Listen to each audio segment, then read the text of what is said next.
Hello everyone. Today we're going to discuss all about the mechanical analysis of soil. It is the determination of the size range of particles present in soil expressed as a percentage of total dry weight. There are two ways in order for us to determine the size range of particles of soil. We have Sieve analysis, which is used in soil particles larger than 0.075 mm, and hydrometer analysis, which is used in order for us to analyze the size range of particles of soils smaller than 0.075 mm. So first, we have to discuss the Sieve analysis. Sieve analysis consists of the shaking of the soil sample through a set of sheaves that have progressively smaller openings. So this is a set of sheaves and it is arranged from larger diameter to smaller diameter. This is what we call sheave shaker. So there are two ways in order for us to shake the sheaves by the use of sheave shaker or manually. And then these are examples of sheaves with different sizes of openings. So it is arranged from larger to smaller. So pag shinib natin siya, yung mga malalaking particles mariretain dito, pababa ng pababa, hanggang sa pinong-pino na yung nakalagay sa pan natin. So, sa number 200 pan, number 200 passing, ito na yung pan. So, ito yung particles nung lupa na nag-pass dito at na-retain naman dito sa pan na ito. So, if you look at it, sobrang pinong-pino na siya. So, there are many openings of sheaves and they are numbered 4, 5, 6, 7, 8, 10, 12, 14, 16, 18, 20, 25, 30, 35, 40, 50, 60, 70, 80, 100, 120, 140, 170, 200, and 270. So, in every sheave number, there is a corresponding measurement of opening. So, for sheave number 4, it's 4.75 mm, and so on and so forth. For 270, yung pinakamaliit, it's about 0.053 mm. So in Sieve analysis, in order for us to determine the particle size distribution, there are steps to be followed. Number one, we have to determine the mass of soil retained on each sieve and in the pan. So yung pinakababang baba, it is called pan. And then, we have to determine the total mass of the soil. So the total mass of the soil is the sum of all the mass of soil retained on each sieve and in the pan. And then we have to determine the cumulative mass of soil retained above each sieve. For the ith sieve, it is M1 plus M2 plus Mi. And then we have to determine the mass of soil passing the ith sieve. It is equal to summation of M equals M1 plus M2 plus Mi. And lastly, the percent of soil passing the ith sieve or percent finer is equal to summation of M minus quantity M1 plus M2 plus dot dot dot plus Mi all over summation of M multiplied by 100. So, in order for us to understand more of this, we will tackle a sample problem later. The result of Sieve analysis is a particle distribution curve. In this picture, this is an example of a particle distribution curve. So we have to graph the particle size versus the percent passing in a logarithmic scale. So the second method in determining the size range of particles of soil is what we call the hydrometer analysis. Again, hydrometer analysis is used in determining the size range particles of soil less than 0.075 mm. So hydrometer analysis is based on the principle of sedimentation of soil grains in water. When a soil specimen is dispersed in water, the particles settle at different velocities depending on their size, shape, weight, and the viscosity of water. So yung sieve analysis natin kasi, may limitation siya. Kapag sobra-sobra ng pino nung ating lupa, mahirap nang ma-determine yung particle sizes ng ating lupa. Kaya ang inagamit natin kapag less than 0.075 mm na yung particles natin, yung diameter ng particles natin, we use hydrometer analysis. For simplicity, it is assumed that all the soil particles are spheres and that the velocity of soil particles can be expressed by Stoke's law, according to which velocity is equal to density of soil solids minus density of water all over 18 multiplied by the viscosity of water multiplied by d squared, and d stands for diameter of soil particles.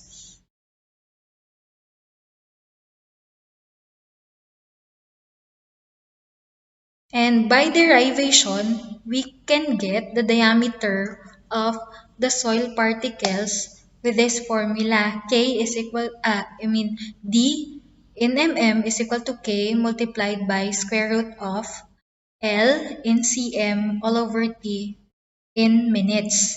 And K is equal to square root of 30 multiplied by the viscosity of water all over quantity specific gravity of soil solids minus 1. So there are values of K with in corresponding specific gravity and temperature. So these are the values. And hydrometer analysis is like this in the picture. So at the left is the hydrometer sedimentation, and ito nilalagay siya dito para makita yung particles ng lupa. So at this right, ASTM 152H type of hydrometer placed inside the cylinder. Ito yun. So this is one sa cylinder. And again, the result of the hydrometer analysis is also a particle distribution curve, and it is like this one. So it is particle size versus percent finer. And if you look at this one, there's D75, D60, D30, D25, and D10. So what are those? So those are parameters. So what are those parameters? So number one parameter is effective size, or D10. This parameter is the diameter in the particle size distribution curve corresponding to 10% finer. The effective size of the granular soil is a good measure to estimate the hydraulic conductivity and drainage through soil. So ang effective size natin, 'di ba per sieve, kinukuha natin yung percentage finer, yung percentage nung nag-pass per sieve. So, yung ating percentage, kapag may nakuha tayo, i-determine natin kung ano yung yung size nung particles ng lupa natin at 10% passing. And then we have what we call the uniformity coefficient. And this parameter is defined as D60 over D10, where D60 is the diameter corresponding to 60% finer, and D10 is the effective size, or the diameter at 10% passing. And then we also have coefficient of gradation. This parameter is defined as quantity D30 squared all over D60 multiplied by D10. So D30 is the diameter at 30% passing, and D60 is the diameter at 60% passing. D10 is the diameter at 10% passing, or what we call the effective size. So We also have the sorting coefficient. This parameter is another measure of uniformity and is generally encountered in geologic works and expressed as d square root of d75 over d25. D75 is the diameter at 75% passing, and d25 is the diameter at 25% passing. So, sorting coefficient is not usually used by geotechnical engineers. So, ang kadalasang ginagamit ng geotechnical engineers ay yung naunang tatlo: the effective size, the coefficient of gradation, and the uniformity coefficient. So, we will learn more about these parameters in the succeeding topics. And we have particle distribution curves. So, yung particle distribution curve natin, kapag yung ating uh, particle diameter versus percent finer ay grinaph natin, meron tayong mabubuong mga curve. So, ipagkoconnect-connect kasi natin yung ating mga points para makabuo tayo ng particle distribution curves. So, pag pinag-connect-connect natin yung points natin at maging ganito yung curve natin, if you look at this one, this is an indication na yung lupa natin is poorly graded. What do you mean by poorly graded? So, yung ating lupa, kumbaga yung range of particles niya, puro lang maliliit or puro lang malalaki or puro lamang siya mga medium sized. So, hindi well distributed. Walang maliit, walang malaki. Hindi siya combination ng maliliit, malalaki, at saka medium sized particles. So, kapag poorly graded, yung size lang ng particles is kadalasan ay puro malalaki lamang or puro maliliit or puro medium size lamang. So, isang range of particles lamang siya. Pag naman gap graded like this one, may kulang. Halimbawa, itong gap graded na ito, hindi man uh, properly distributed yung particles niya. Merong ito, pag tiningnan nyo ito ay walang particles na meron dito. So, ibig sabihin, ang walang medium sizes itong particle distribution curve na ito or itong soil na ito. Puro lamang siya malalaki at maliliit. Walang medium sizes. So, ibig sabihin, pag gap graded, may kulang. So, hindi well distributed. Pag well graded, lahat ng soil particle diameter, meron siya. Kaya ganito siya malabas. Pag ganyan. So, ibig sabihin, properly distributed yung kanyang particles. So, ibig sabihin, may malalaki, may maliliit, at may mga medium-sized particles yung ating lupang kinuha, yung sample na ito. So, this is the difference between poorly graded soil, the gap graded soil, and the well graded soil. In order for us to understand more problem. So, the following are the results of a Sieve analysis. So, with US Sieve number, ito yung mga mass of soil retained on one sieve. So, per sieve, ito yung mga natira, yung mga mass na natira per sieve hanggang sa pan. So, we have to know and perform the necessary calculations and plot a grain size distribution curve. So, di ba again, the result of the Sieve analysis is a particle distribution curve. And then we have to determine the D10, effective size, D30, diameter at 30% passing, and D60, diameter at 60% passing from the grain size distribution curve. And then we have to calculate their uniformity coefficient. Uniformity coefficient is equal to D60 over D10. And we have to calculate the coefficient of gradation, CC. CC is equal to quantity of D30 squared all over D60 times D10. So let us first perform the necessary calculations and plot a grain size distribution curve. So in order for us to plot a distribution curve, we have to first get the cumulative mass retained above each sheave and the percent finer para maigraph natin. So papaano? So ito yung given, di ba ga?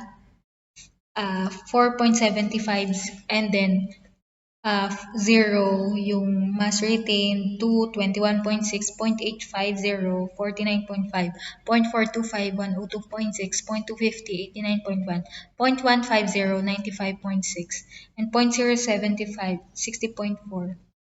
And yung pan, wala naman siyang opening, kaya blanco ito, pero may natira pa rin dun sa pan. So, if you look at this one, para makuha natin yung cumulative mass retained above each sheet, dito sa US sheave number 4, ang cumulative mass retained niya ay 0. Dahil, bakit 0? Di ba ga, wala namang uh, sheave na nasa taas pa nung uh, sheave number 4. That's why this is 0. If you look at this one, at number 10, this is 21.6.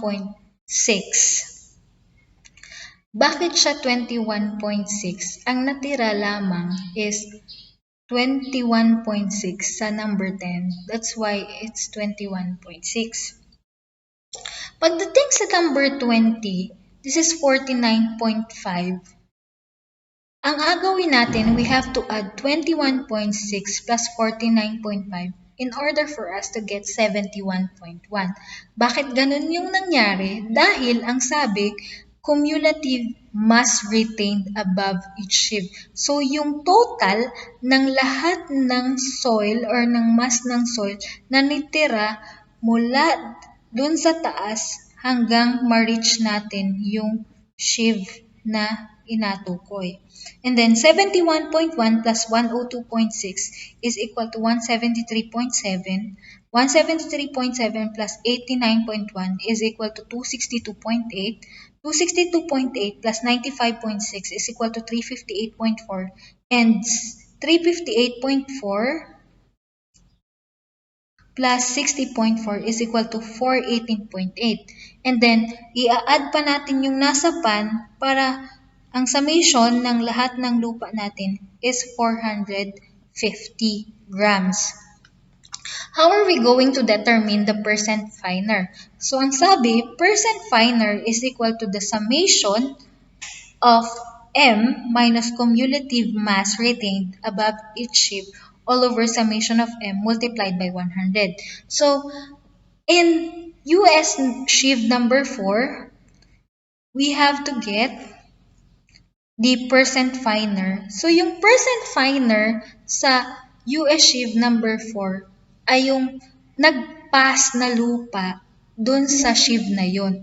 Di bagat walang na-retain dun sa US sheave number 4. Ibig sabihin, lahat siya ay nag-pass. Ibig sabihin, 100% nung ating lupa ay percent finer than 4.75 mm. Ibig sabihin, lahat sila ay lumagpas dun sa 4.75 mm. Kumbaga ay hindi man lumagpas kundi nagpass dun sa ating opening.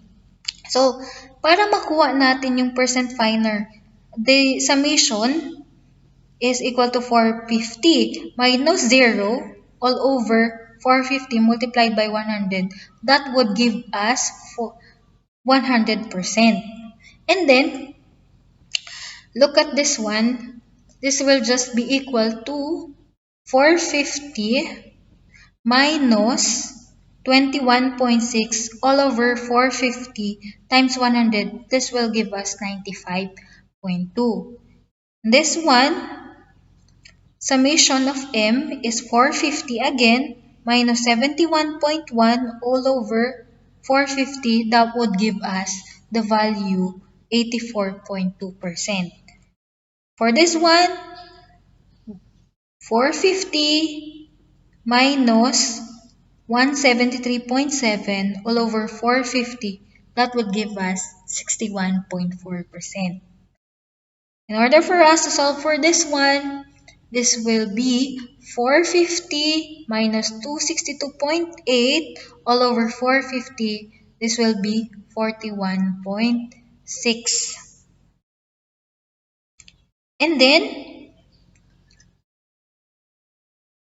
450 minus 358.4 all over 450. This will be 20.4. And for this one, 450 minus 418.8 all over 450 multiplied by 100, this will give us 6.9%. So that would be the solution.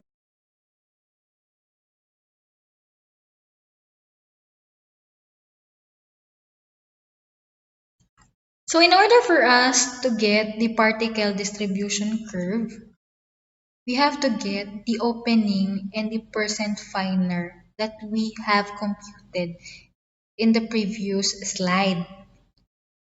And then we have to graph it. How are we going to graph it? We are going to graph particle diameter versus percent finer in a logarithmic scale. So the first point is 4.75 versus 100. So if you look at this one, 4.75 lies somewhere here and 100 is there. Then 2.0 versus 95.2. 2.0 is here and 95.2 is there. That's why that is the second point. 0.850 versus 84.2. Where is 0.850? It's somewhere here. And 84.2 is there. That's why this will be the third point. Fourth point is 0.425 versus 61.4. 0.425 is somewhere here between 1.0 and 0.3. 0.425 and 61.4 is there. That's why this will be the fourth point. The fifth point is 0.250 versus 41.6. Where is 0.250? It's somewhere here between zero point 0.1 and zero point 0.3. That's why it's somewhere here. And 41.6 is there. That's why this will be our next point. And then 0.150 and 20.4. 0.150 is between zero point 0.1 and zero point 0.3.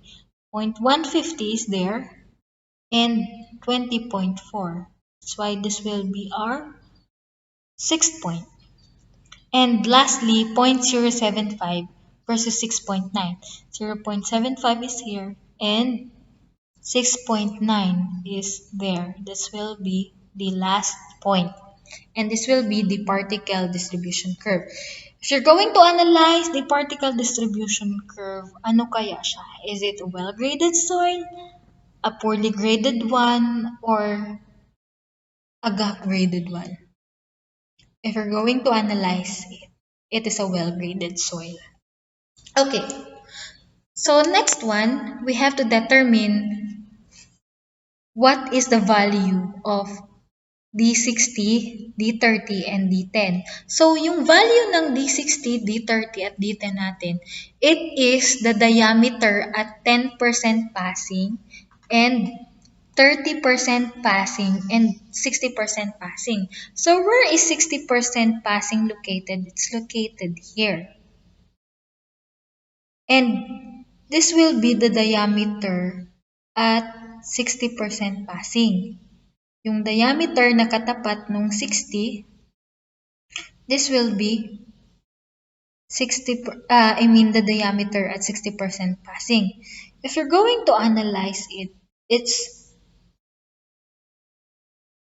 like 0.41, 0.40.